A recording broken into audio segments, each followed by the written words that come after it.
So, my footsteps are those you hear in St. Mary's Cathedral, which I am now exiting after a lovely rehearsal. Good luck now.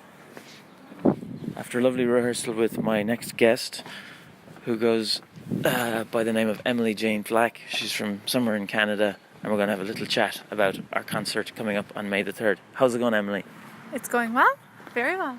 How do you feel about speaking into an iPhone on the grounds of St. Mary's Cathedral, looking out over the Shannon in a beautiful sunny day? It's actually wildly gorgeous. Oh my gosh, the sun is shining, my face is warm, the breeze is there. My gosh, I'll stop talking now. I hear lovely. That. Do you know, and the tulips are beautifully kept, and sure, they do a lovely job. And They do. And, I used to live down in the city here, and I always remember waking up on Sunday, or not waking up on Sunday, but listening on Sunday in the morning while having a nice cup of coffee to the bells. Whereabouts were you? I was just down by the lock, towards the lock. So far out. Anyway, it was lovely. So tell us a bit about you being from Canada. What attracted you to come to Ireland? And you're in the Irish World Academy, and a bit about your role and a bit about you as an artist. Yeah, well, I've always had music in my life and such, but I never studied it. And so after I finished my bachelor's degree in Canada, I thought, hey, why not do a little bit of traveling and a little more study? So I came to the University of Limerick, and I did my MA in voice there. How did you hear of the IWA?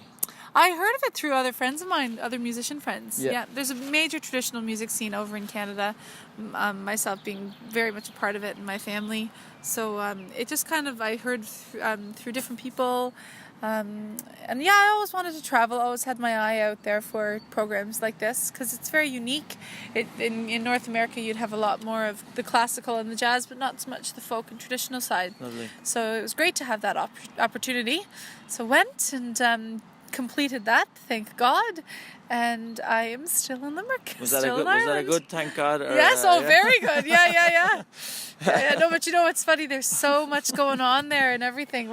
It's you almost think I haven't left because I'm teaching there. Yeah, I'm teaching there a bit now. So yeah. Tell us a bit about your family. Was there music growing up, and your old man or your mum or anything? Or? Mm-hmm, yeah, no, my mum's family is a very well-known traditional music group in Canada, the Leahy, or Leahy here, but Leahy family in Canada. Yeah. Also my aunt Natalie McMaster, she's a fiddler from Cape Breton.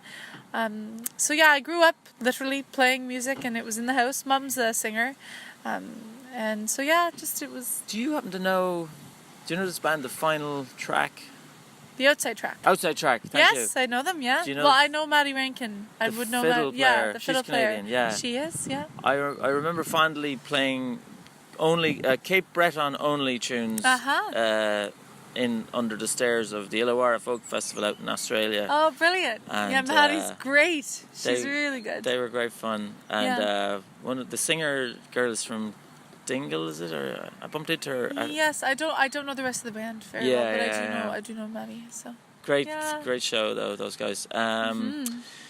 Interesting. And I actually played with a piper from Canada over in Australia. We had a band called the Fresh Off the Boat. Oh, brilliant! A good sort of an expat kind of band name. Yeah. And got to experience.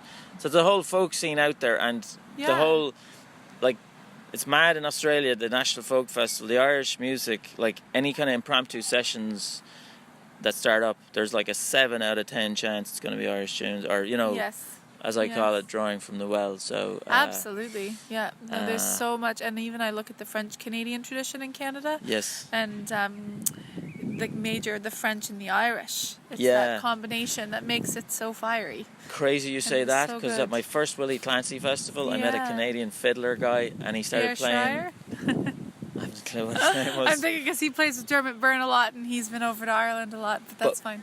But in terms of my first Willie Clancy, we're talking 1995 maybe. Okay, great. But it was just this friendly, bearded guy, the way Canadians are so nice. And of course. I've not met an unnice one. It's just how it is. It's a good attribute. Anyway, he played this lovely E major to B minor tune, and I was just I love this. What is that? French Canadian. Yeah. Gotta love it. Yeah. Yeah. It was boldly going where no Well, where no I'm- Irish tune had gone before. Yeah, where I'm from in Canada, like I grew up in London, Ontario, which is near Toronto, but I have a lot of roots. My family all in the Ottawa Valley, and so Ottawa obviously is at that edge of Ontario and Quebec. In fact, Ottawa has the Quebec side to Ottawa, which is Gatineau. So anyway, French Canadian tradition, like that's been very influential in my life. Right on. And especially too with my dancing, because that's the roots of Ottawa Valley step dancing, French Canadian. So Et parlez-vous le français? no, Pourquoi? which is terrible, because I was a very, very bad student All in right. school Okay. for the French. Cool. Yeah. So resolving and wrapping up and ending on a Yes. nice perfect cadence. Lovely. I'm going to have one of those coffees that you just You drank should. from Abbey River Coffee. Not sponsoring us officially, but sure might get a free coffee out of it. Emily, looking forward to the gig. Thank you so much. Yeah, I'm looking forward to it too. All right. God bless. Thank you.